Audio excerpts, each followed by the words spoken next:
Donc, comme on vous l'a dit, après avoir vu ce matin comment faire évoluer le comportement du visiteur, comment changer les pratiques et entrer dans le changement, enfin, ce qui va induire beaucoup de changements à cause du changement climatique, justement, comment construire des nouvelles offres touristiques, on a voulu cet après-midi faire un focus sur quelle visibilité pour l'offre écotouristique en Provence-Alpes-Côte d'Azur. Donc c'est bien, on va avoir l'éclairage d'un comité régional du tourisme, l'éclairage d'une réserve naturelle, également d'une plateforme de réservation. C'était important qu'on voit comment le monde du business aussi fonctionne par rapport à l'écotourisme.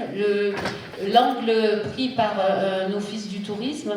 Et donc, on va articuler cet après-midi d'échange, on sera ensemble jusqu'à 16h15, autour de trois grandes questions. La première, ça va être de voir comment vous choisissez l'offre à valoriser. Parce que vous avez effectivement des façons de faire un petit peu différentes. Ensuite, comment cette offre est vraiment valorisée. Et puis on essaiera d'ouvrir les horizons et de se dire comment aller plus loin pour une meilleure visibilité. On l'a déjà un petit peu évoqué ce matin, mais nos intervenants viendront un petit peu plus dans le détail. Donc je vais rentrer dans le sujet très, très rapidement et je vais te demander, Julien, on se connaît, on a eu la chance de le former dans les Alpes de Haute-Provence. Donc, comment, à travers le comité régional du tourisme, vous choisissez l'offre à valoriser? Merci Florence et merci pour ces années de formation. Alors, avant qu'on rentre dans le vif du sujet sur le choix des offres, ce que je voulais rappeler, c'est que dans cette région, on ne part pas de rien sur l'offre de tourisme responsable au sens large. Je dis tourisme responsable parce que je parle de la structuration de l'offre au-delà des espaces naturels protégés. On a eu la chance et le malheur d'avoir plusieurs vagues de prise de conscience en fait dans le monde. La première, c'est le choc pétrolier, milieu des années 70. La deuxième, je pense que c'est phase importante, c'est le rapport Brundtland à la fin des années 80 qui a défini cette notion de développement durable, dans lequel derrière il y a eu une émergence, on va dire, d'un certain nombre de concepts et de déclinaisons du tourisme durable. Et pour que l'offre soit vraiment structurée, il a fallu encore attendre du temps. La notion d'écotourisme, je crois qu'on en parlait ce matin un petit peu, elle est née au début des années 90, mais sans qu'il y ait vraiment, avec une logique vraiment de mettre en avant un voyage responsable dans les espaces naturels protégés, sans qu'on se penche vraiment sur qu'est-ce qu'on met derrière comme offre. On a eu la chance en fait en région, au début des années, on va dire entre la dizaine 2000-2010, d'avoir pas mal de programmes d'accompagnement, pas mal de démarches. Et je voulais, on parle beaucoup aujourd'hui des espaces naturels protégés, mais il faut rendre hommage aussi à tout le travail qui a été fait par les chambres de commerce et d'industrie. À l'époque, il y avait un programme qui s'appelait Itinéraire Eco 3 et qui a permis d'accompagner pas mal de structures d'hébergement dans la voie du durable. Je peux aussi souligner le travail qui a été fait par les Gîtes de France, avec historiquement avec le développement en lien avec les parcs naturels du label Gîte Panda, mais également avec l'émergence du label Éco-Gîte et puis ensuite la qualification spécifique sur les éco-gestes.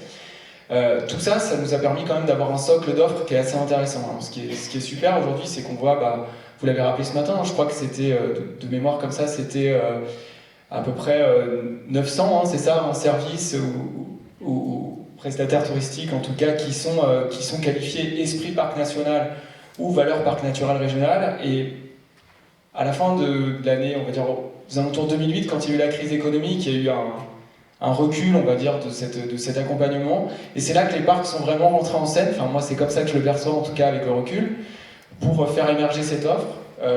Et c'est sur cette offre-là, en premier lieu, qu'on s'appuie aujourd'hui pour valoriser. Alors on s'appuie dessus, mais pas seulement, on l'a dit tout à l'heure, les labels ou les qualifications ou les marques, peu importe comment on les appelle, elles sont importantes parce qu'elles permettent de garantir la promesse client. Mais on ne s'interdit pas, et notamment dans des espaces naturels ou des parcs qui sont un peu jeunes, qui n'ont pas développé aujourd'hui leur propre marque, de valoriser des prestataires qui, dans l'esprit en tout cas, véhiculent ce qui est le tourisme responsable. Et là, c'est pas le CRT qui choisit, on s'appuie sur l'expertise des territoires pour savoir quel prestataire on met en avant. Et après, en structuration, il y a le fond et la forme. Donc le fond, c'est ce que je vous dis, on s'appuie en priorité sur ces prestataires qui sont marqués, qui sont qualifiés. Et après, il y a la forme. Et il y a cette filière écotourisme, finalement, ça on l'a pas dit, mais on travaille dessus quand même depuis au moins 10 ans presque. Hein. Donc il y a une certaine continuité quand même dans ce travail-là. Et quand on en faisait la promotion, il y a quelques temps, on faisait un peu des annuaires en fait. Hein. On faisait des listings de prestataires qui étaient dans ces démarches. Aujourd'hui, ça marche plus du tout comme ça. On est tous rentrés dans des stratégies de contenu, de création de contenu. Et l'idée de cette offre-là, c'est de la rendre sexy, trouver des dénominateurs communs, des thèmes communs sur lesquels on va structurer et valoriser cette offre. Et c'est raconter des histoires, tout simplement, faire en sorte que vos offres, à vous, professionnels, soient référencées sur des thématiques, sur l'astronomie, sur les spots incontournables pour observer les oiseaux. Et voilà, on est là pour raconter ces histoires, les mettre en push, et puis travailler collectivement ensemble, on y reviendra tout à l'heure. Merci Julien. Donc, comme on l'a dit ce matin, les espaces naturels gérés, ça n'est pas simplement les parcs nationaux ou régionaux, mais c'est également des réserves naturelles. Donc, le marais du Vigira, les marais du Vigira, pardon, sont vraiment un exemple d'organisation pour mieux accueillir les touristes. Donc, David, comment vous avez fait pour acquérir ce niveau de professionnalisme dans l'accueil du visiteur? Vous êtes très gentil et très flatteur, merci beaucoup. Je voudrais vous remercier sincèrement et à travers vous, le service tourisme de la région ainsi que le CRT de cette mise en lumière des marais du Vigira. Je ne vais pas être très long, mais rapidement. Donc nous, comme cela vient de vous être indiqué, nous ne sommes pas propriétaires des sites que nous gérons, c'est le Conservatoire du Littoral, autrement dit, nous sommes sur un espace qui vous appartient à tous, établissement public de l'État. Et donc nous gérons deux espaces distincts, un qui n'est pas ouvert au public, donc il est hors sujet aujourd'hui, et puis les marais du Vigira qui font 1200 hectares, dont 919 hectares classés effectivement en réserve naturelle nationale, qui est le plus haut degré de protection des milieux naturels. Donc c'est d'abord pour cela que nous sommes là, par convention, avec l'Adrian notamment, et notre première obligation, c'est d'abord de protéger les milieux et les habitats naturels. Et notre légitimité, elle ne vient que de là. Mais notre association a été créée il y a déjà 20 ans, en 2001 très exactement, et dès le début, alors aujourd'hui, et la matinée le démontre, c'est assez commun, mais dès le début, ceux qui étaient à l'origine de cette initiative ont souhaité que ce que nous protégions soit montré au public. Et donc il y a eu tout de suite une volonté de dire, mais non, ce qu'on protège, c'est pas une mise sous cloche où quelques privilégiés vont voir le spectacle vivant, mais on a une volonté de le montrer, et de le montrer à tous les publics.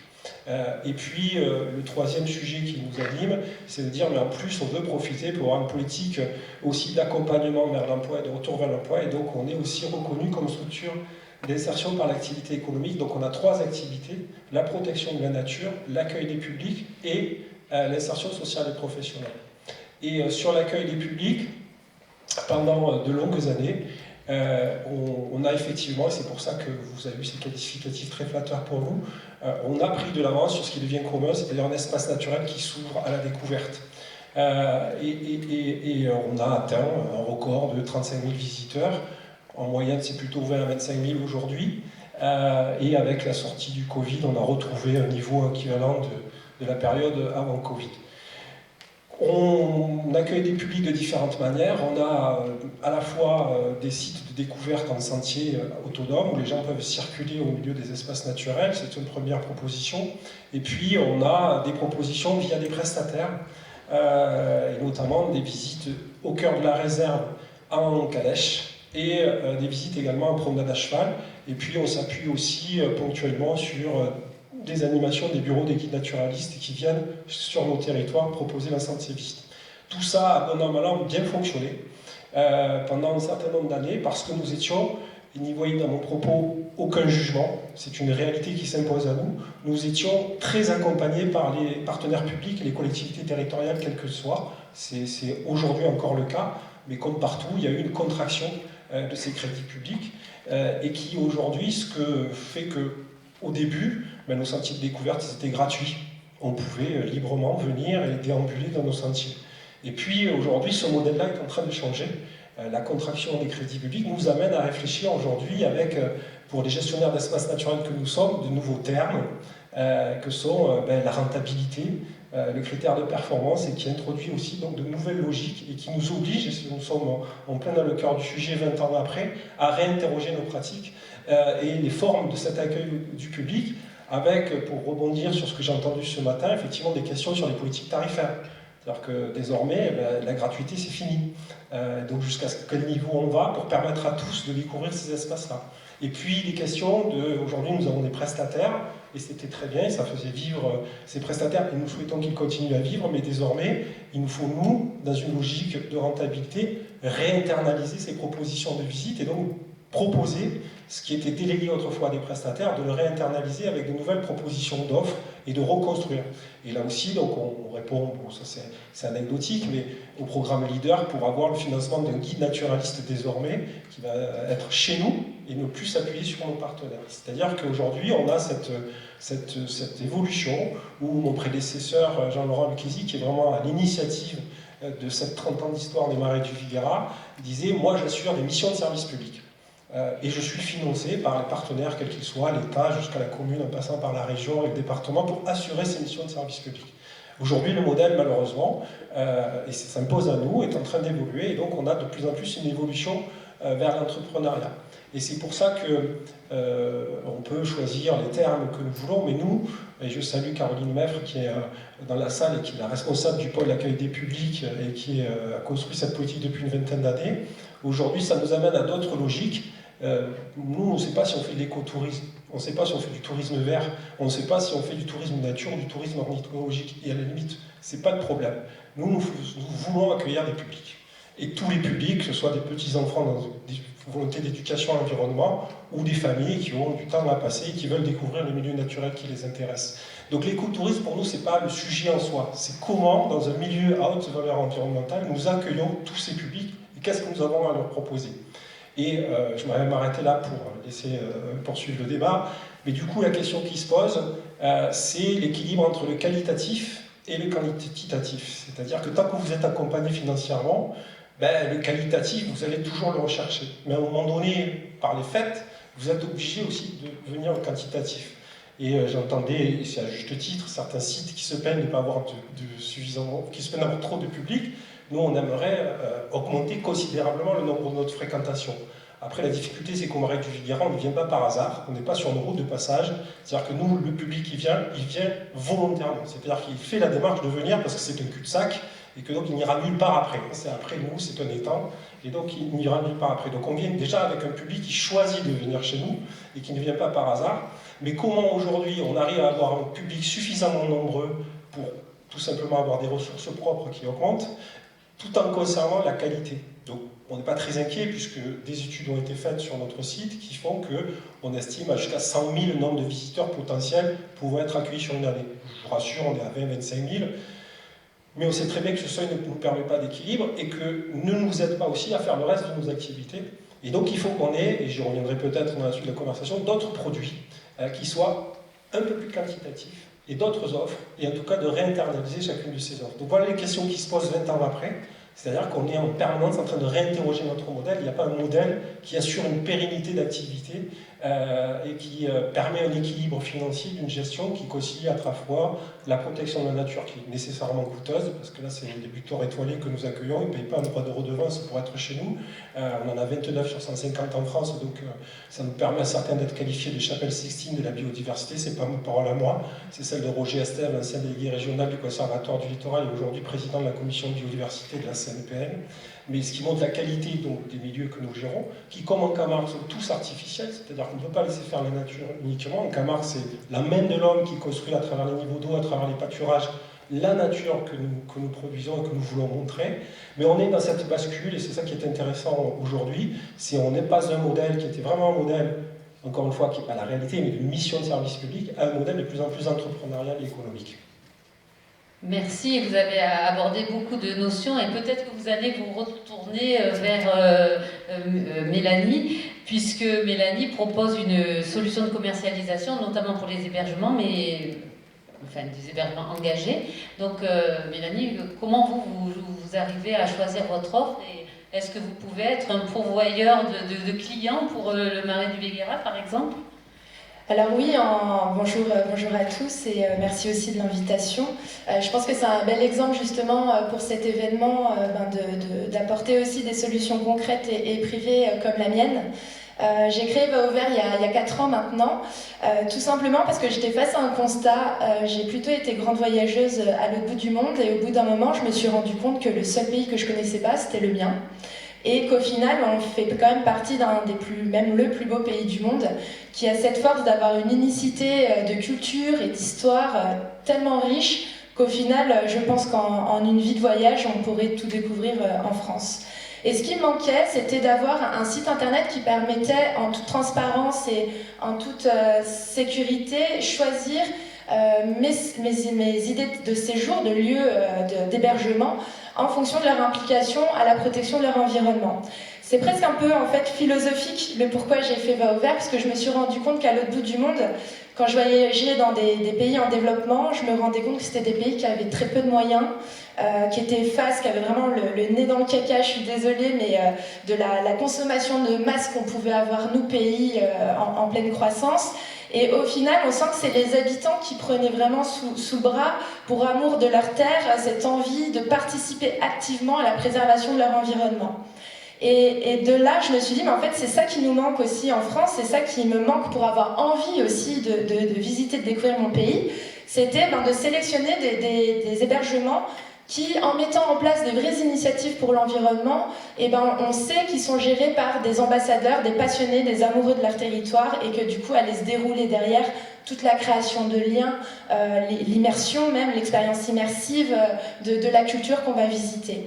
Donc sur Va Ouvert, pour sélectionner nos établissements adhérents, on a en fait créé un indice. Donc c'est l'indice Va Ouvert. Cet indice est composé de 94 critères éco-responsables répartis en 5 thématiques: l'habitat, l'énergie, les déchets, la gastronomie saine, ça c'est mon petit côté bourguignon, mais j'aime bien manger, comme à midi d'ailleurs, c'est excellent, et le côté activité, où dedans on va retrouver tout ce qui est lié à la mobilité douce, au sport nature, au bien-être, et aussi aux activités pédagogiques, parce qu'on a beaucoup d'établissements qui mettent en place de vraies activités pour leurs clients, pour leur apprendre et transmettre leurs éco-gestes ou leur façon de voir. Et vous avez combien d'hébergements donc en région Provence-Alpes-Côte d'Azur à peu près? Alors au total en France on en a 350, on représente toutes les typologies, et en PACA 33 exactement, je viens de valider ce matin avec mon équipe. Et ce que j'aime beaucoup en PACA, c'est qu'en tout cas sur Va Ouvert on a une offre qui est vraiment très équilibrée entre les campings, les gîtes, les chambres d'hôtes, les hôtels, etc. Mais clairement, si on veut avoir une vraie alternative éthique et française aux plateformes de commercialisation qu'on connaît tous, nous avons besoin très fortement d'accentuer ce maillage du territoire et d'accélérer l'acquisition de notre offre pour pouvoir répondre à toutes les demandes de nos visiteurs sur le site. Merci. Donc, je vais peut-être passer la parole à Marie, qui doit être, voilà, elle a la chance, elle est encore dans le GIES 3, dans le Kéras. Pour vous, en tant que directrice d'office du tourisme, au cœur d'un parc naturel régional, comment vous arrivez à choisir et à mettre en exergue l'offre liée à l'écotourisme? Bonjour à tous, j'aurais vraiment apprécié être parmi vous, mais voilà, il y a eu des petites difficultés ce matin, donc je vous remercie d'avoir mis en place la visio. Donc nous, Office de tourisme, on a 3 missions qui sont des missions régaliennes, qui sont l'accueil, l'information, la communication et la promotion. Donc la valorisation des offres écotouristiques du territoire s'inscrit dans ces missions-là, qui sont donc les missions qu'on met en place pour l'ensemble des prestataires du territoire. La particularité en tout cas de notre territoire, c'est que le parc naturel régional du Queyras est plus petit que notre territoire de compétence. Donc on fait tout un travail collaboratif avec la communauté de communes et le parc naturel régional du Queyras pour s'aligner sur un certain nombre de besoins et d'objectifs pour que justement on arrive à créer une vraie synergie à l'échelle du territoire. Et c'est vrai que Julien a insisté sur la nécessité de structurer des produits avant de les promouvoir. Et il y a aussi l'étape préalable qui est le positionnement. et partagent des valeurs. Et nous, on s'attelle vraiment à pouvoir collaborer et travailler ensemble sur un ensemble, voilà, sur tous les sujets, pour qu'on soit bien aligné entre structures et surtout qu'on ne soit pas chacun dans son couloir de course. Donc, le travail de l'Office de tourisme depuis maintenant 2 ans et demi, ça a été de faire cette bascule évoquée également par Julien, du simple catalogue ou annuaire qu'on pouvait avoir, qui était la liste des prestataires. On mettait déjà en avant la labellisation de certains prestataires, à une mise en avant des produits, donc des prestations d'activité et des services. Et là, pour ce qui est des offres écotouristiques, on s'appuie sur tout le travail de structuration d'offres qui peut être fait par le Parc naturel régional du Queyras au travers de la marque Valeur Parc, où on vient expliquer ce qu'est la marque Valeur Parc. Et bien entendu, dès qu'un prestataire, une prestation est marquée, parce que c'est bien les prestations qui sont marquées et pas les prestataires sur les activités, on les met en avant. Ça s'inscrit aussi pour nous dans une stratégie, puisqu'on a défini une stratégie promotionnelle en 2018 dans laquelle on avait plusieurs cibles, et on avait notamment une cible qu'on appelle les consommateurs, et donc ça nous oblige à mettre en exergue tous les services et tous les produits qui peuvent répondre à ce type de cible et de clientèle. Donc il y a bien évidemment tout un travail de structuration et d'alignement, on pourrait dire comme ça, sur des stratégies. Et puis, voilà, pour pouvoir valoriser ces offres, et ce travail-là, il s'inscrit pleinement dans les missions régaliennes de l'Office de tourisme, qui sont l'accueil, la communication et la promotion. Quand on avait échangé en préparation, on avait aussi évoqué donc, cette méthode de travail, puisque c'est vrai que souvent, on développe chacun des stratégies à l'échelle de nos structures. On n'a pas à date encore de stratégie et de schéma touristique à l'échelle de la destination. Donc nous, Office de tourisme, on a bien entendu une stratégie promotionnelle. Le parc avait travaillé autour de la charte européenne du tourisme durable. Par contre, on arrive à travailler vraiment conjointement communauté de communes, parc et office sur certains sujets. Donc on a monté un cluster vélo pour pouvoir animer avec les socioprofessionnels le développement du vélo.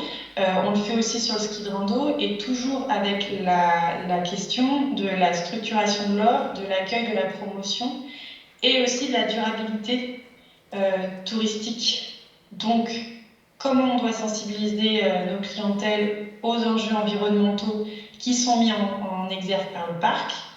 Là, on travaille aussi les conflits d'usage qui peuvent remonter au travers du parc, de l'office ou de la communauté de communes ou des communes. Et puis, il y a aussi tout un enjeu pour nous, parce qu'on est en territoire de montagne, sur la prévention, la sensibilisation et l'éducation au risque en montagne. Voilà. Comme vous avez... Je vous rends la parole pour ce premier point.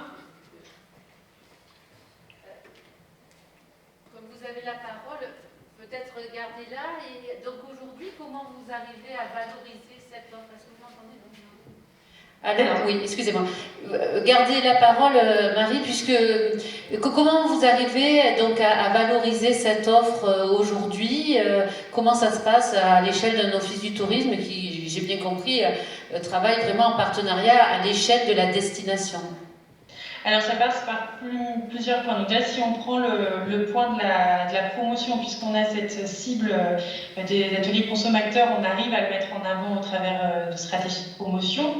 Là, on valorise la destination dans son ensemble, qui est une destination écotouristique, parce qu'on est porté par un parc, donc on a des engagements aussi en matière de territoire protégé, de politique de protection de l'environnement, grâce à la présence du parc naturel régional du Queyras.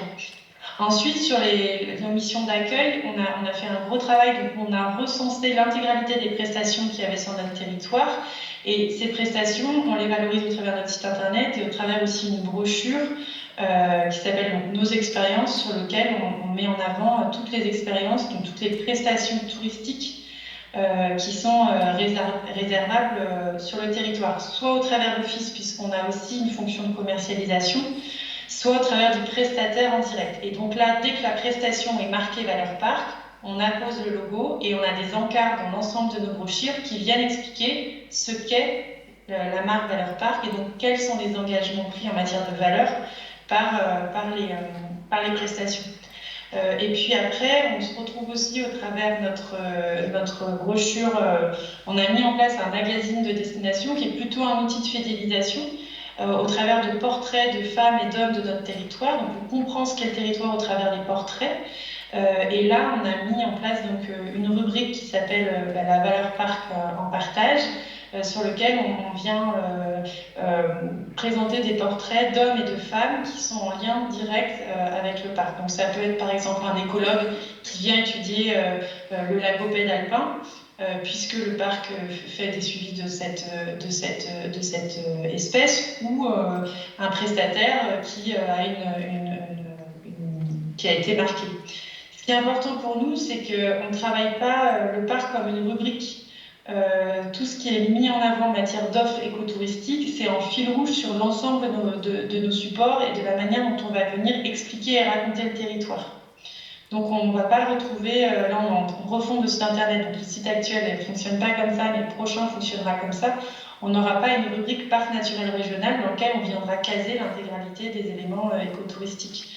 Ces éléments ils vont se retrouver en fil rouge avec toujours la mise en avant des offres écotouristiques et des messages de prévention autour de la sensibilité à l'environnement, la mise en avant d'éco-gestes qui peuvent être attendus ou d'éco-attitudes.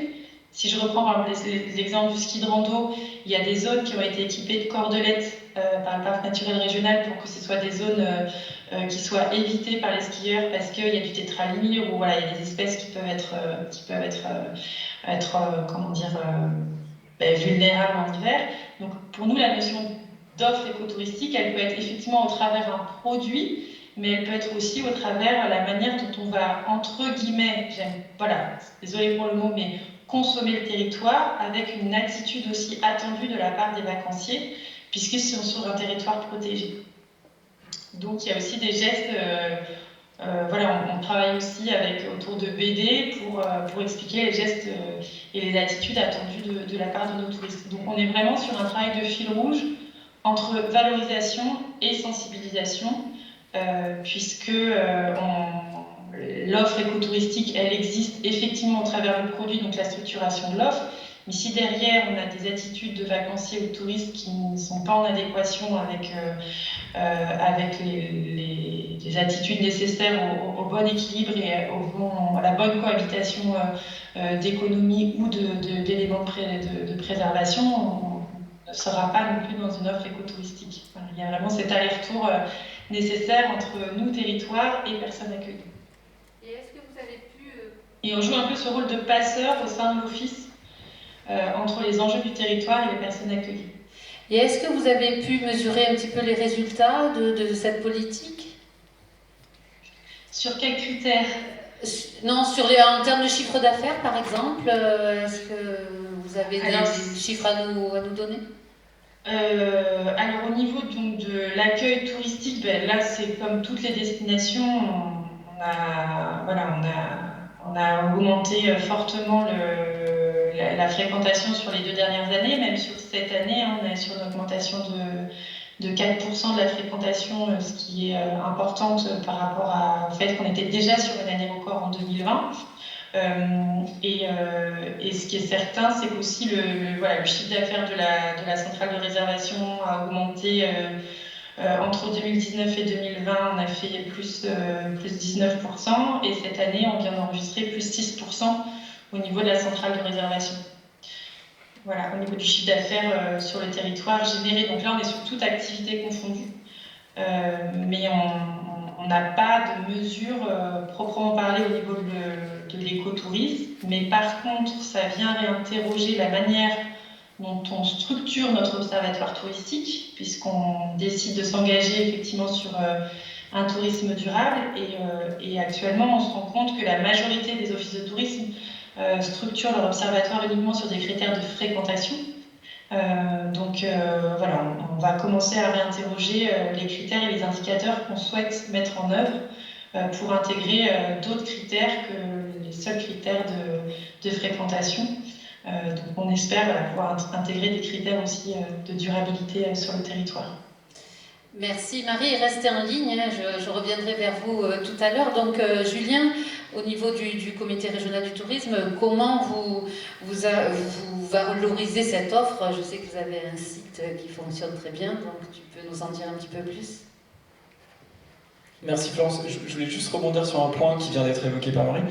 Juste pour ceux qui ne l'auraient pas vu, il y a Acteurs du tourisme durable qui a fait un guide justement sur les nouveaux indicateurs adaptés au tourisme durable. Donc je vous invite à le regarder parce que c'est assez intéressant, effectivement, comme le disait Marie, de mesurer, on va dire, la fréquentation, en tout cas l'activité touristique sur d'autres critères que des critères habituels liés aux nuitées, liés à l'évolution de l'offre. Et je trouve que c'est un travail qui est intéressant et qui a le mérite de reposer le débat de notre performance et de la manière dont on l'évalue.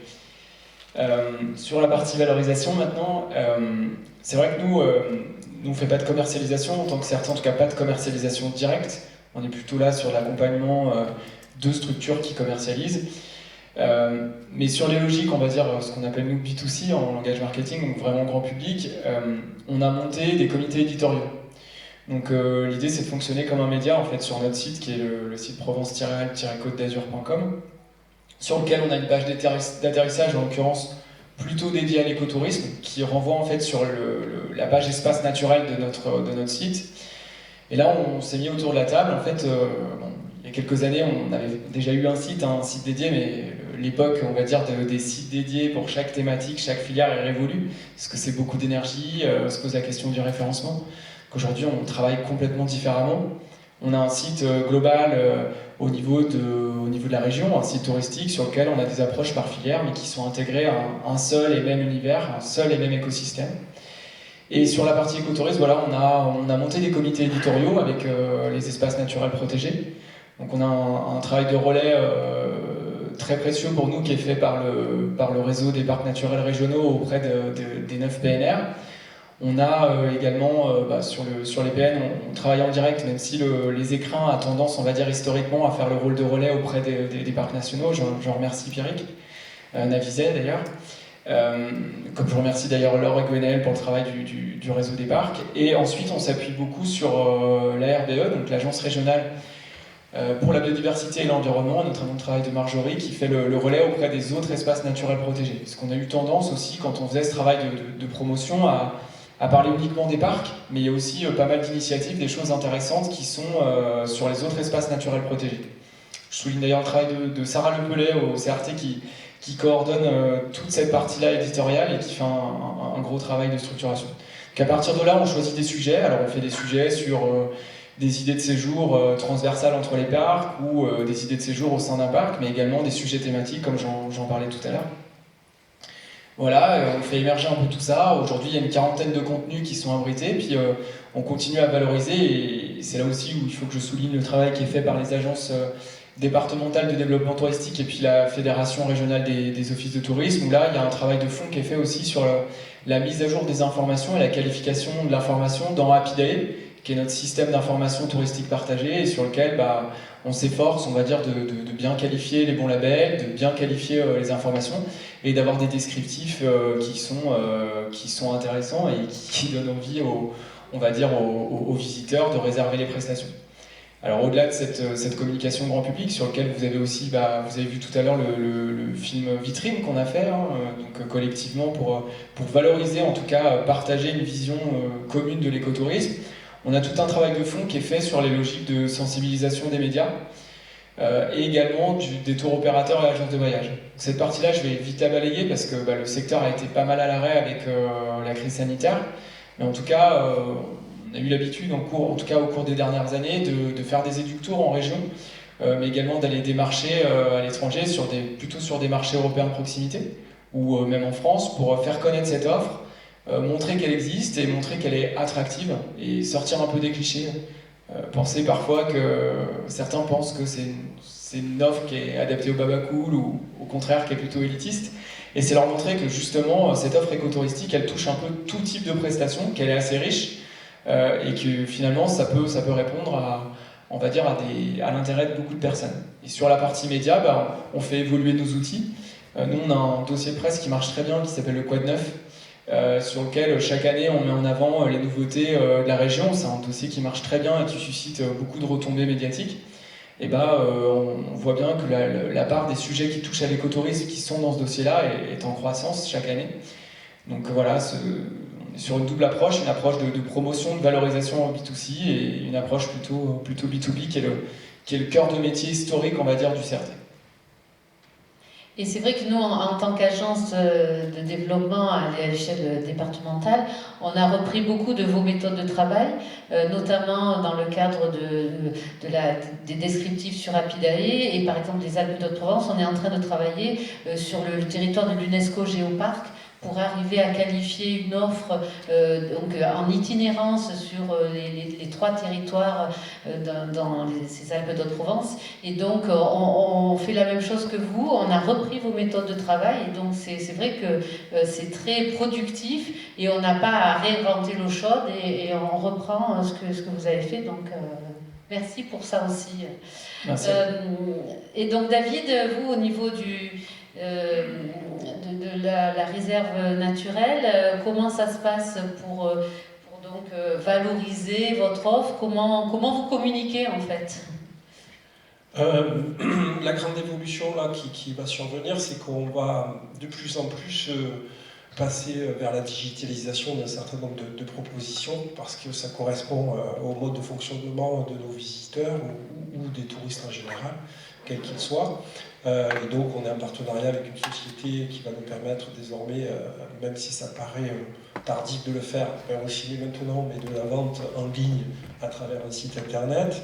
On va, grâce au concours d'une fondation, la Fondation DF pour la nommer, avoir une application numérique qui va permettre aux visiteurs en autonomie sur nos sentiers, mais de s'appuyer sur leur smartphone pour avoir l'explication de ce qu'ils voient et pourquoi ils le voient et comment ça fonctionne, que ce soit une lecture paysagère ou une lecture très naturaliste avec l'espèce qu'ils sont en train de voir, et avec des points on va leur expliquer le butor étoilé, quel est son champ, pourquoi il est là. Enfin, ils ne verront pas de butor étoilé parce que ça se voit quasiment pas, mais d'autres espèces beaucoup plus visibles.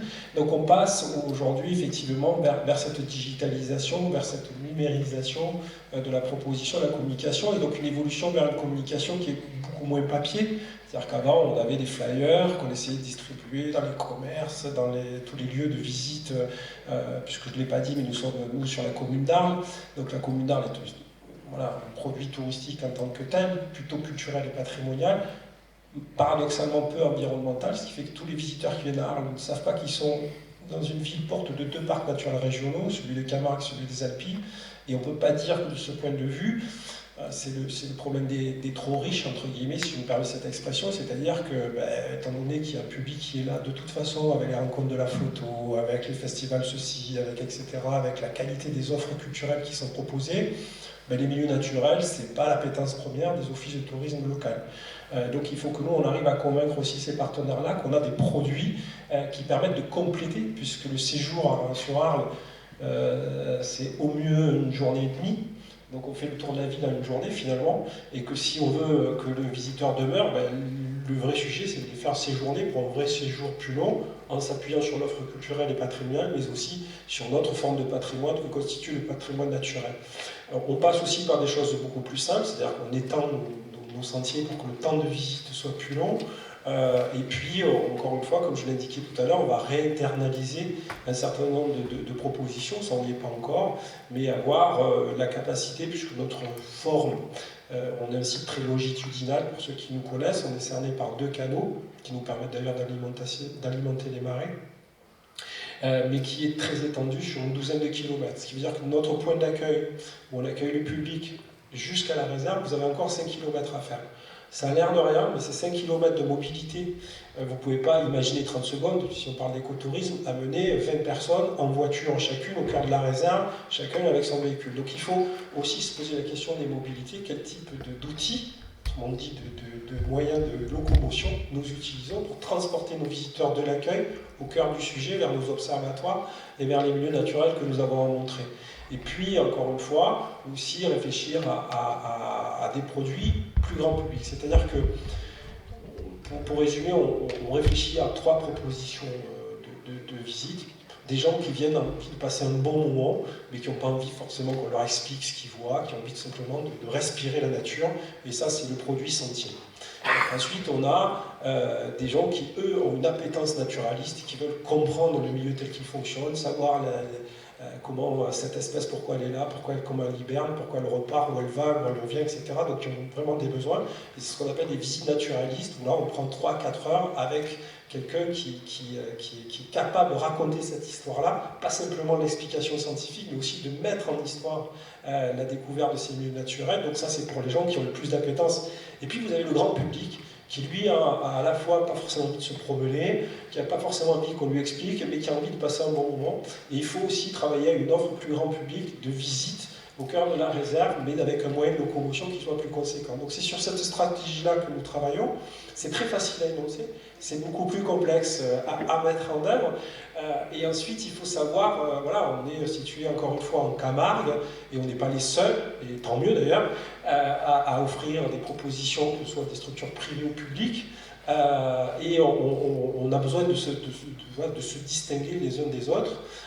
Et donc le choix aussi de la ligne directrice, de ce qu'on appelle la ligne éditoriale, est très importante. C'est-à-dire que si on communique comme tout ce qu'on appelle chez nous les manadiers, qui font de l'accueil de visiteurs pour aller voir les taureaux, les chevaux et les flamands, la trilogie camargaise, la plus-value que nous apportons, elle est quasiment nulle.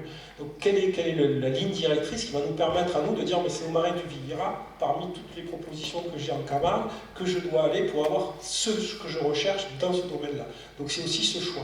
Donc, et pour avoir ce qui nous anime aussi, c'est d'essayer toujours de favoriser l'étonnement.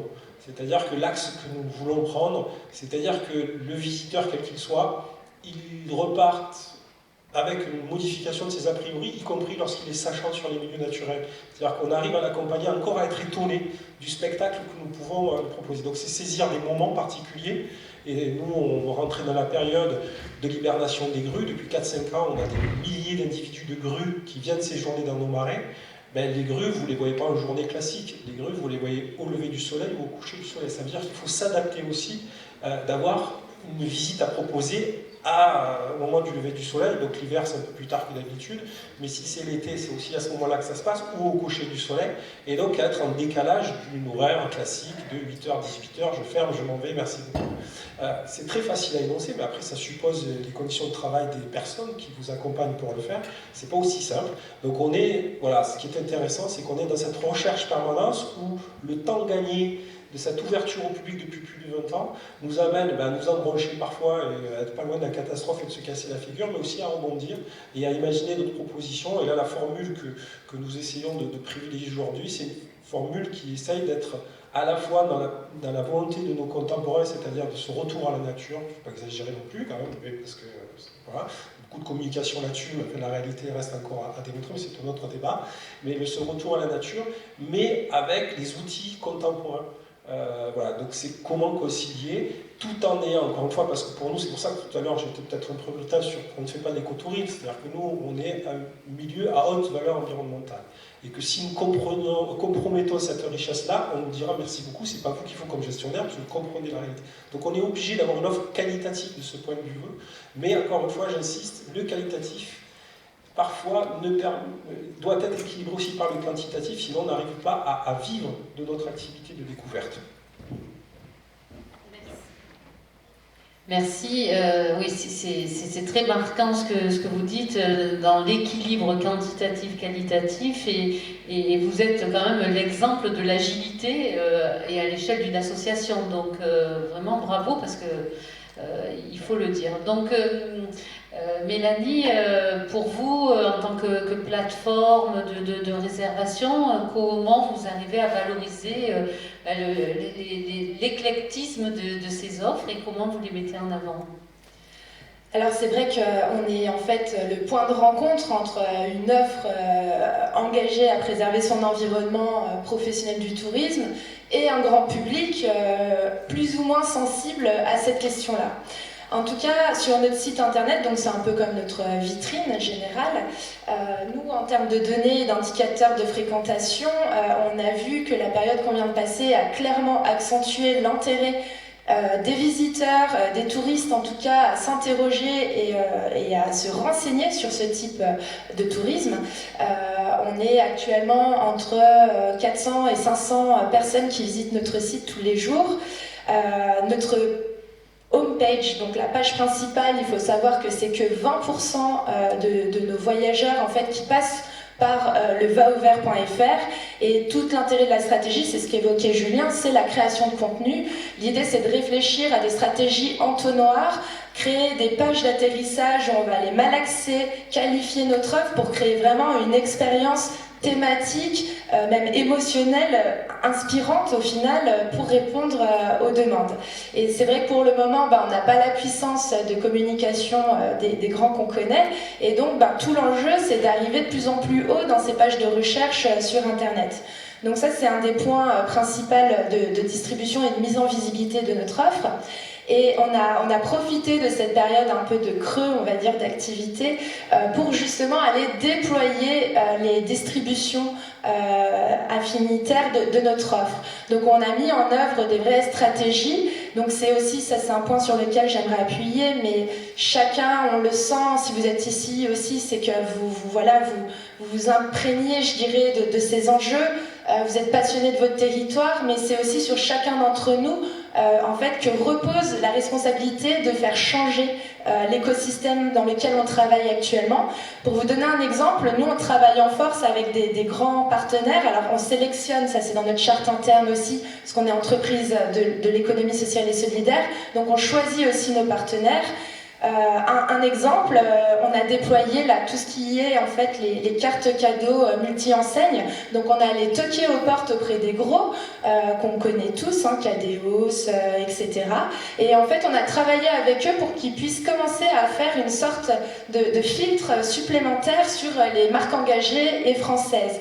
On a fait de même avec aussi tout ce qui est lié au comité d'entreprise. Donc aujourd'hui, Vaouvert, on est accessible à une grande part de salariés au final où les comités d'entreprise donnent de l'argent à leurs salariés, comme le prévoit la loi, sauf qu'aujourd'hui il n'y a pas qu'une offre comme on en avait l'habitude standardisée, mais plutôt à eux de choisir quelque chose de plus valorisant. Et la dernière chose aussi qu'on a testé, ça s'est fini d'ailleurs il y a juste 2 jours et ça a été un vrai succès, on a travaillé avec Showroom Privé. Showroom Privé où on a fait une offre, ce qui était assez incroyable parce qu'autant vous dire qu'on n'a pas la capacité des grandes marques, en tout cas en termes de chiffre d'affaires à apporter, mais Showroom Privé a su se remettre en question et rentrer dans une vraie politique de responsabilité sociétale et environnementale et justement prend des risques en accompagnant et en soutenant des initiatives innovantes comme la nôtre. Et donc c'est petit à petit en travaillant comme ça tous ces axes de distribution qu'on va pouvoir aussi faire en sorte que ça soit la norme en tout cas. Ce matin, un intervenant parlait d'action militante. C'est un petit peu ce que vous faites. Vous vous y retrouvez dans cette idée-là? C'est complètement ça. Je vous avoue que mes partenaires clés essayent à chaque fois un peu de me limiter dans mon énergie d'activiste militantiste. Mais voilà, ça a commencé de là, cette envie aussi de participer à un mieux-être commun, à préserver notre société, à préserver l'environnement. C'est aussi pour ça que Vaouvert, en tout cas, j'y ai transmis toutes mes valeurs. C'est inscrit dans nos statuts qu'on a une gouvernance liée à l'économie sociale et solidaire. Donc on s'engage à une meilleure répartition des richesses, à avoir une gouvernance en tout cas plus responsable. C'est aussi pour ça qu'on fait partie du bureau des acteurs du tourisme durable. Je remercie Julien de parler de tous les travaux qu'on fait en termes de plaidoyer, en créant des livres blancs qui sont tout à fait utiles à la fois pour des institutionnels ou pour des entreprises privées. Et également, je suis assez engagée dans l'économie sociale et solidaire par le biais du mouvement Impact France, où on essaye de faire bouger les lignes pour montrer que l'entrepreneuriat peut être positif pour la société.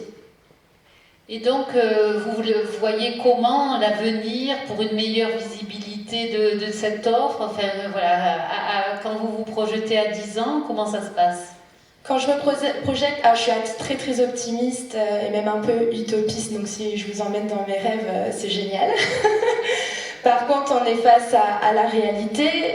Il y a des études en plus dernièrement, parce qu'on était assez quand même pauvre en études et en statistiques dans le tourisme durable. Et là, on sent qu'il y a des choses qui sont prises en main. Et moi, il y a un indicateur qui m'a beaucoup perturbée, c'est qu'au final, aujourd'hui, il y a 70% des Français qui sont prêts à voyager de manière responsable. Par contre, il y a 84% d'entre eux qui ne veulent rien assumer. En fait, ils veulent mettre toute la responsabilité sur l'hébergement, le loisir, la culture, en tout cas les activités qu'il va faire pendant son séjour. Donc il faut vraiment le prendre par la main. Un point essentiel, comme le disait Alexandre tout à l'heure, c'est de rester dans une communication tout à fait positive, bienveillante, ne pas les mettre sur un côté très éducatif, descendant, mais justement les intégrer dans une co-construction pour qu'eux-mêmes se rendent compte des avantages et des bienfaits de mettre en place ces choses-là. Donc comment je vois dans 10 ans, mon rêve est en train de se réaliser, c'est que déjà que le tourisme durable sera le tourisme de demain tout court. On est face à des vrais enjeux climatiques et environnementaux et quoi qu'il en soit, on n'a pas le choix. Si on ne veut pas, en tout cas, en avoir les conséquences, et quoi qu'il en soit, on en aura les conséquences. Donc encore, on peut limiter tout ça. Mais après, restons bien dans la sincérité, restons humbles. Et là, il va falloir, et c'est un peu ma petite peur en ce moment, vu que tout le monde s'engouffre dans la brèche, c'est ce côté sincérité, greenwashing et voilà, rester vraiment sur l'authenticité et parler que l'offre touristique en tout cas crée de l'émotion, de l'authenticité tout en sincérité. Merci, je vais demander à Marie, l'avenir vous le voyez comment donc en Kéra, tout à l'heure j'ai dit Kéras, excusez-moi, c'est Kéra. Donc voilà. Vous l'avez dit avec l'accent du patois local, c'est pour ça. D'accord. Je pense qu'on doit être... effectivement, il y a des réalités auxquelles on ne peut plus... face auxquelles on ne peut plus tergiverser. Donc il y a une responsabilité de tous, des territoires, qui ont, nous, effectivement, la responsabilité de structurer, de sensibiliser, et aussi de jouer collectif. Je le disais tout à l'heure, on ne peut plus être chacun dans son couloir de course à défendre nos structures, il faut qu'on soit tous au service de nos territoires. Et il y a vraiment pour moi ce besoin d'alignement, comment on s'aligne sur nos valeurs, ça a été fortement rappelé, mais en tout cas, nous, quand on a travaillé notre plateforme de marque, on a vraiment validé nos valeurs, et nos valeurs, ce sont pour nous des critères d'éligibilité. Il y a des moments où on sent effectivement que le marché, on pourrait peut-être faire un peu plus de marge, etc. Mais on s'est dit non, on ne peut pas, parce qu'on on a inscrit ces éléments de respect. Donc dans la notion de respect, il y a le respect du tourisme, il y a le respect de notre territoire, il y a le respect de nos socio-pros. Ça devient aussi nos valeurs deviennent des points cardinaux dans le choix de nos actions. Donc pour moi, l'avenir, je le vois, il faut, on n'a pas le choix, on se doit de réagir. On se doit de jouer collectif. Et je suis un petit peu gênée parce que j'étais pas ce matin aux échanges, mais effectivement, il faut aussi qu'on ait la responsabilité que l'écotourisme ce soit pas quelque chose de ennuyant ou trop sérieux. Je pense que les gens restent en vacances, ils ont envie d'être en vacances, on a besoin de déconnecter d'un certain nombre de choses, et c'est un petit peu comment on prend le pas de ce qu'on entend au travers du tourisme transformationnel, comment aussi on aide les gens à inscrire des comportements qui semblent, qui sont vertueux, qui semblent pas, parce que maintenant ça a été vérifié. Et pour moi, c'est comment aussi on se met en dialogue les uns les autres. On est des hôtes, on accueille. Donc comment on donne des clés de lecture de ce que sont nos territoires, de ce dont ils ont besoin en matière de respect. Et ça, c'est la responsabilité de tous. C'est la responsabilité de l'hébergeur, c'est la responsabilité de l'office, c'est la responsabilité aussi du départ quand on a, ou des zones protégées quand on a la chance d'en avoir sur nos territoires. Donc moi, je pense que il faut jouer la force du collectif. Donc je vois un avenir collectif. Et puis plein de devoirs, mais en même temps de sérieux. Julien parlait de sexy. Je crois qu'effectivement on a besoin aussi de faire des messages de promotion qui donnent envie, qui continuent à faire rêver et qui sont aussi basés sur la rencontre et sur le dialogue. Parce qu'on a besoin de se comprendre pour agir et pour se respecter. Voilà. Vous auriez pu être là ce matin parce qu'on a parlé aussi de l'aspect ludique. Et effectivement, donc, j'ai bien noté aussi dans vos propos, vous parlez on va passer du tourisme expérientiel au tourisme transformationnel. Donc voilà, c'est une belle perspective. En tout cas, merci. David, pour vous, donc, dans 10 ans, vous voyez les Marais du Viguera dans quelle perspective?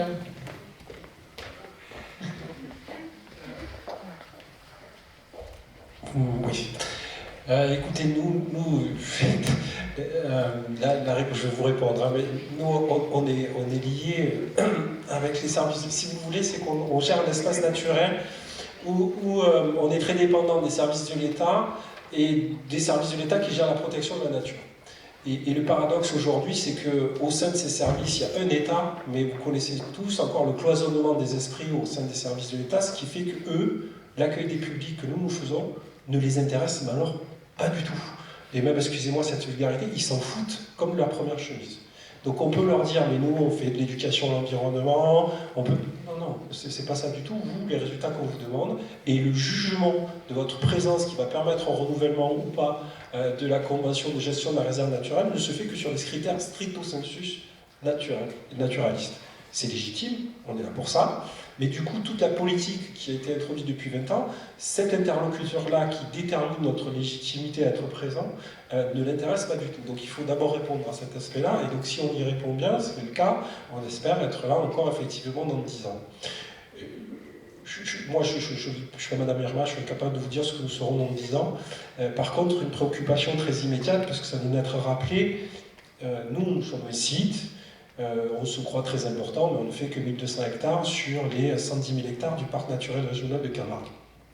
Et donc on a besoin d'outils de structuration, et notamment les parcs naturels régionaux. Et quand un parc naturel régional tousse ou devient aphone, même comme le parc de Camargue aujourd'hui, c'est une vraie souffrance pour tous les acteurs. Et là, je vois qu'il y a des Camarguais aussi dans la salle. La souffrance, elle est, je me permets de dire, je pense, très partagée. C'est-à-dire qu'on a besoin aujourd'hui que ces acteurs qui doivent nous aider à structurer avec le concours du CRT et quand même le parc de Camargue soient actifs et dynamiques. Je ne rentre pas dans des polémiques très camargo-camarguaises, mais aujourd'hui, et pour X raisons, le parc de Camargue est aphone. Et on voit bien la difficulté que nous avons à construire une politique partagée. Et donc, après, le grand truc, c'est de dire « Ah, mais c'est pas normal, ce sont les Gardois, et Nîmes est devenue la capitale de la Camargue. » Ben oui, la politique ayant horreur du vide, les Bouches-du-Rhône qui donnent le nom à la Camargue, ben, ça s'est déplacé vers le Gard. Et donc, vous avez des émissions, et la prochaine, ce sera encore « Faut pas rêver ». Ben, faut pas rêver, un peu au Sainte-Marie-de-la-Mer, tant mieux pour les Saintes, mais surtout en Camargue gardoise. Et X dizaines d'émissions grand public, les Faut pas rêver, les Échappées belles, etc., qui sont tournées uniquement parce qu'il y a une vraie politique aujourd'hui où les Gardois, on dit on a un atout qui est considérable, c'est peut-être le seul, à part Nîmes et la Romanité, c'est la Camargue, et donc on va vendre de la Camargue, on va vendre notre Camargue. Et il n'y a aucune complicité, le Rhône est encore une frontière très forte, entre le côté de Provence et puis l'Occitanie.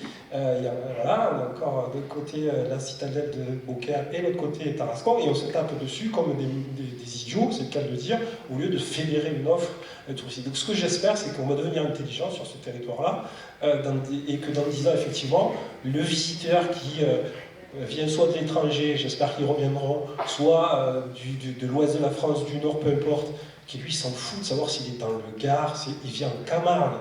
Son souci, c'est alors après, il faut lui faire dépasser la trilogie taureau, chevaux, flamands, lui montrer qu'il y a beaucoup plus de richesse que ça en Camargue, que les 3 animaux, mais il vient chercher ça, donc on lui montre ça, et lui montrons justement, c'est là l'étonnement, qu'il existe autre chose.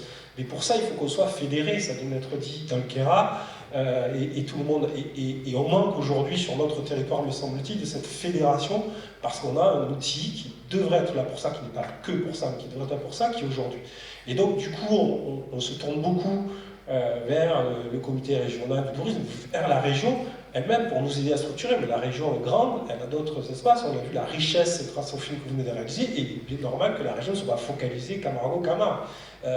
Et c'est bien naturel.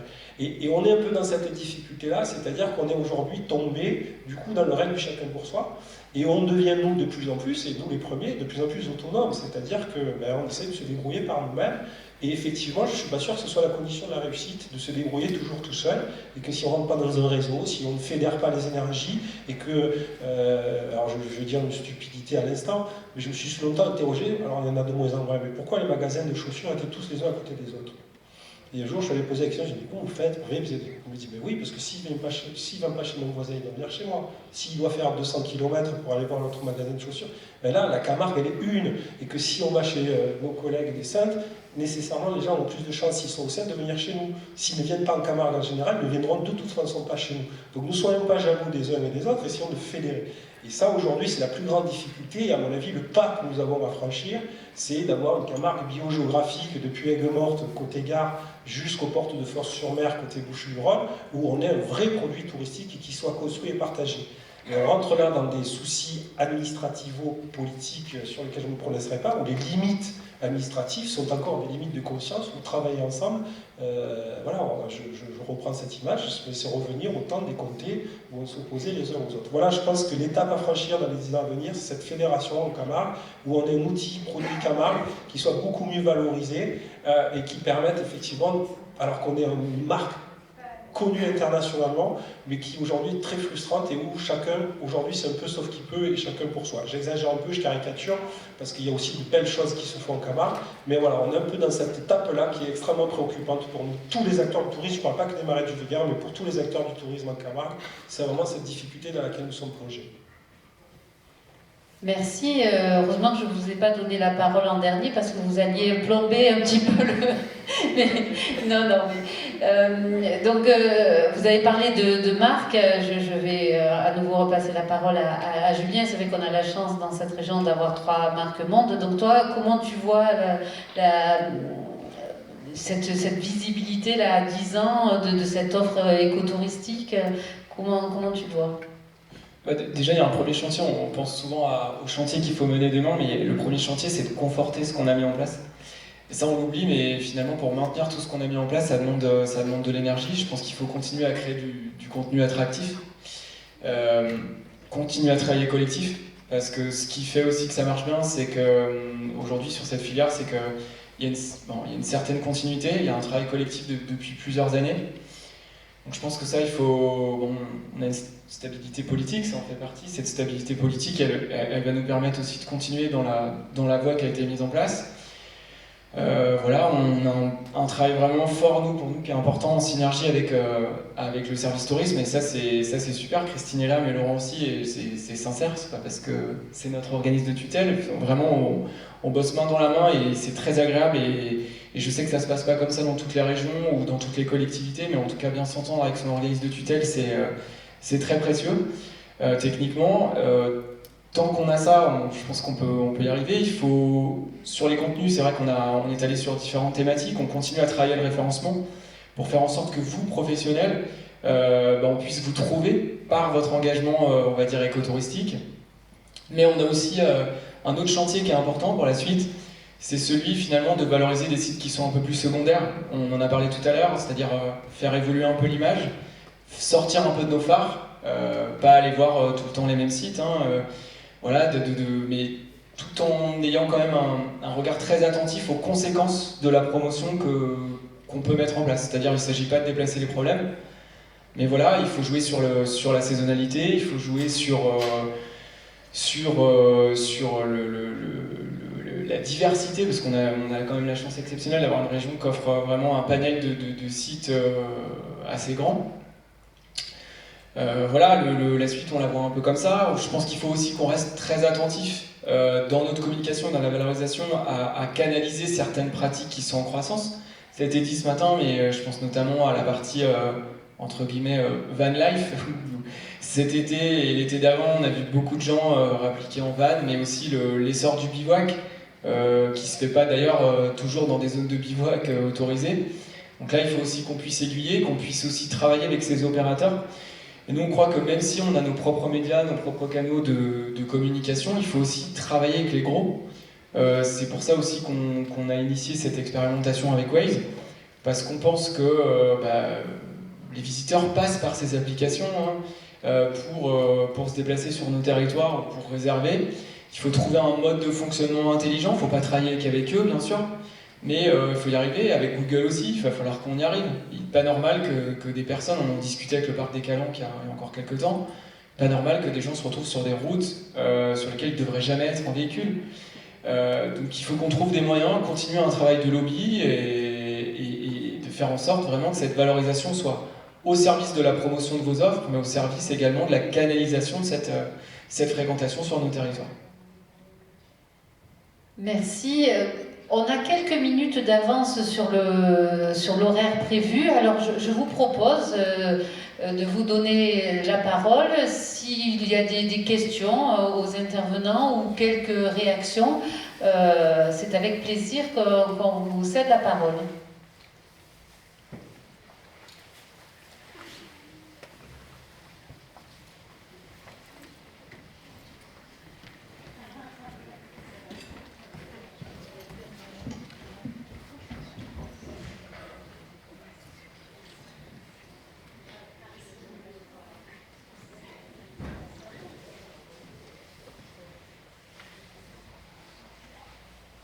Oui, bonjour, je suis hébergeur dans la vallée de la Vésubie, un tout petit hébergement. Moi, ce que je retire de cette super rencontre, c'est par rapport à ce qu'on a vécu cet après-midi, je trouve qu'il y a un petit décalage avec ce qu'on a fait ce matin.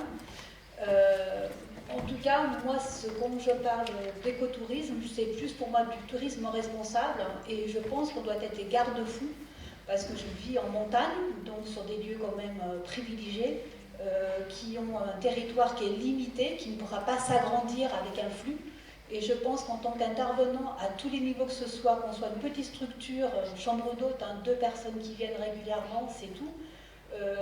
Moi, ce que je ne veux pas, c'est qu'on devienne du tourisme industriel, de l'écotourisme, pour en faire en fait une vague déferlante de gens qui vont venir sur des sites. Je suis originaire aussi de Cassis, je connais bien. J'étais en Camargue aussi, j'habite en Camargue, j'ai quand même pas mal été dans des sites très privilégiés. Et à l'heure actuelle, j'ai un héritage à donner à mes enfants. Et je pense que je suis d'une génération qui a eu du tourisme équitable et responsable de fait avant, que maintenant en professionnalisme. Et moi, ce que j'ai envie de faire, c'est de transmettre à mes enfants et aux gens qui viennent chez moi, quand vous venez dans le Mercantour, avant tout, vous avez la chance de profiter de ce paysage que moi j'ai la chance d'avoir tous les jours, sachant garder pour les générations futures. Pour moi, l'écotourisme, le tourisme responsable, c'est avant tout, ok, on peut professionnaliser et en vivre, mais soyons des garde-fous. Donc voilà, et puis après, par rapport à tous les intervenants que j'ai là, il y a plein d'intervenants que je ne savais pas. Alors c'est bien le référencement de tout ce qui est multimédia, mais je pense que l'échange humain est important. La Camargue, j'ai pratiqué pendant des années, je ne suis jamais allée chez vous dans votre réserve. Donc ça veut dire qu'à un moment donné, l'information, on ne sait pas où la trouver. Donc des échanges comme ça, je pense que c'est important parce que l'humain, le face-à-face, est important. Donc les offices du tourisme, elles ont leur jeu à donner, c'est-à-dire que vous avez un commerce qui se met en place, une structure, une réserve, ce genre de choses. Je pense que c'est à ces personnes-là à se déplacer, à se faire connaître pour donner après avoir envie et faire ce qu'on appelle le bouche à oreille, et ça marche encore.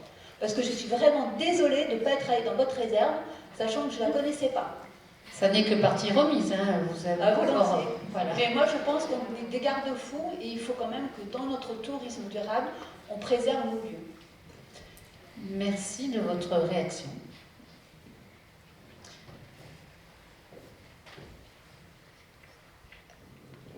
Voilà, madame. Ouais, moi je me posais la question sur le référencement, que ce soit sur les plateformes ou sur les sites des différentes structures, sur l'aspect déclaratif de l'écotourisme. Comment mettre des garde-fous sur le fait que on déclare être une super structure éco-responsable, quoi. Tout le monde peut se déclarer une belle structure éco-responsable.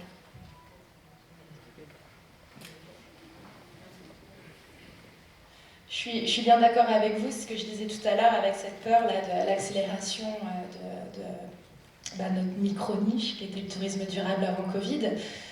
C'est pour ça que, par exemple, donc là je parle de ce qui se passe chez nous, en tout cas, on a un vrai process qualité qui est en place pour la certification et la sélection des offres que vous pouvez voir et qui commercialisent leur nuitée sur notre site.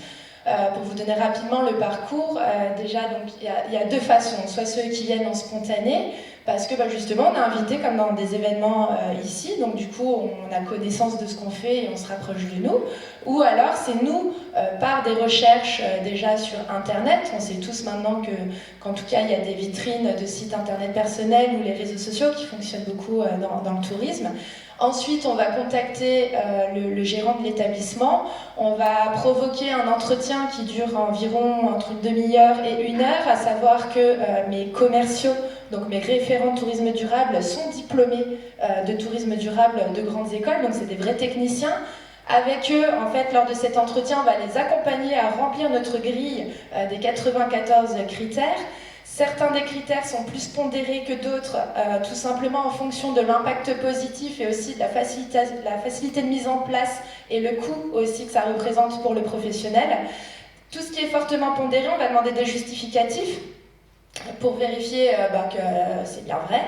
Et enfin, là on est en train de le mettre en place, mais on organise aussi des visites virtuelles. Donc maintenant on demande aux gérants de nous faire parcourir en fait le lieu comme si on était un visiteur et surtout qu'ils puissent nous montrer concrètement ce qui a été mis en place. Ça, c'est des choses, depuis le début chez Va au Vert, tout simplement parce que j'ai aussi énormément conscience de tout l'impact carbone, pardon, je me fais attaquer par une mouche, de tout l'impact carbone du numérique. Ça, c'est un autre sujet dont on commence à peine à parler. Et de ce fait, aussi l'impact tout simplement de tous les déplacements. Donc on fait tout en tout cas pour minimiser tout ça.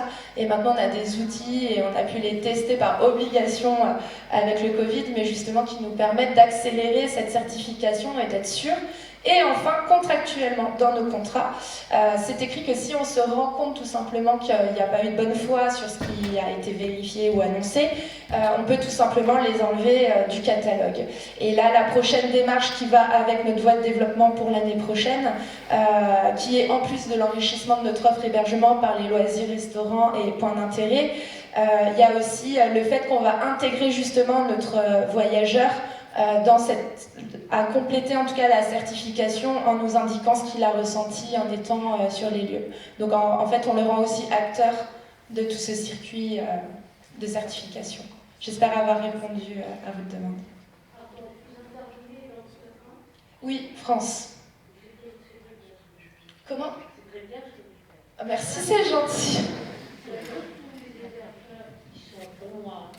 Les hébergeurs qui sont soit labellisés, n'arrivent pas, ou qui se sont engagés dans le tourisme durable, devraient faire appel à une plateforme comme vous, des plateformes qui ne sont pas vraiment pas des on a ces démarches qui sont de plus en plus radicales de la part des hébergeurs.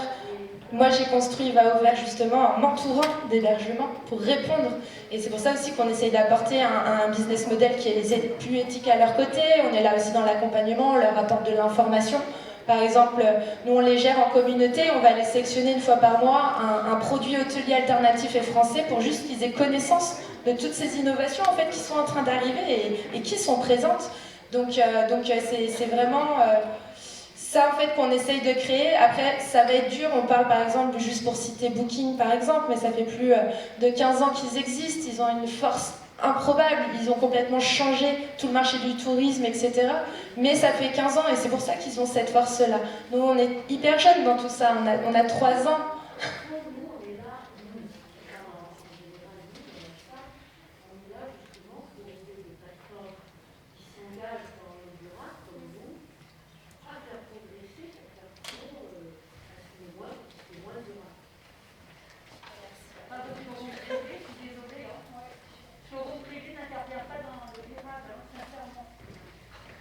Vous parlez de...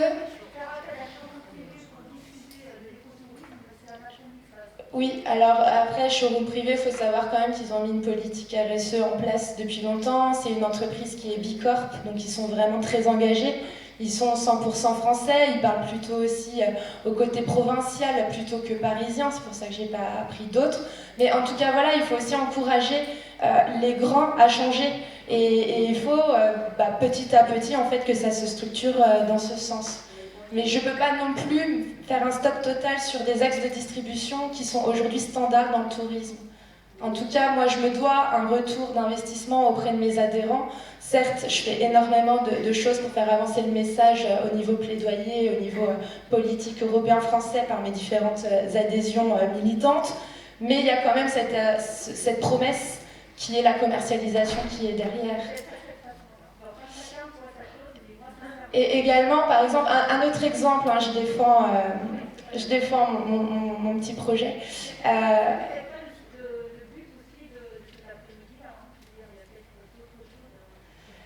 Un exemple de distribution, parce qu'en fait, vous parlez en général des ETA, hein, qui ont cette force de distribution et qui ont rendu quelques mécontentements ces derniers temps, où on voit des villes qui barrent même entièrement certains axes de distribution.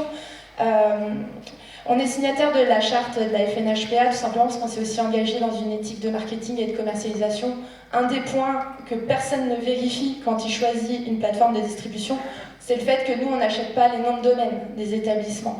Donc ça, voilà, nous, on a aussi des chartes internes et après, à chacun d'aller fouiller, chercher et de demander la mise en application de ces petits points-là. Merci Mélanie. Julien, tu voulais rajouter aussi? Non, juste 2 mots pour préciser sur le site régional en fait.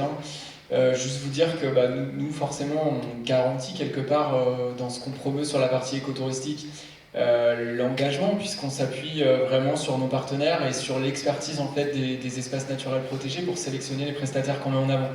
Donc c'est pas le CRT qui décide tout seul. Donc voilà. Après vous posez la question du référencement 2 fois. La question du référencement, pourquoi on référence? Parce que quand les espaces naturels accompagnent justement dans l'obtention de la marque, ils nous demandent de faire la promotion. Et souvent, ce que leur demandent leurs professionnels, c'est oui, mais comment on va nous voir, comment on va faire connaître notre engagement? Donc si on ne travaille pas ce référencement n'importe comment, on le travaille à travers les thématiques qu'on pousse ensemble. Il ne s'agit pas, c'est pas parce qu'une requête est tapée par un internaute sur cette dimension écotouristique qu'on va forcément créer du contenu dessus. On souhaite pousser des thématiques qui nous paraissent fortes et qui nous paraissent importantes pour nous.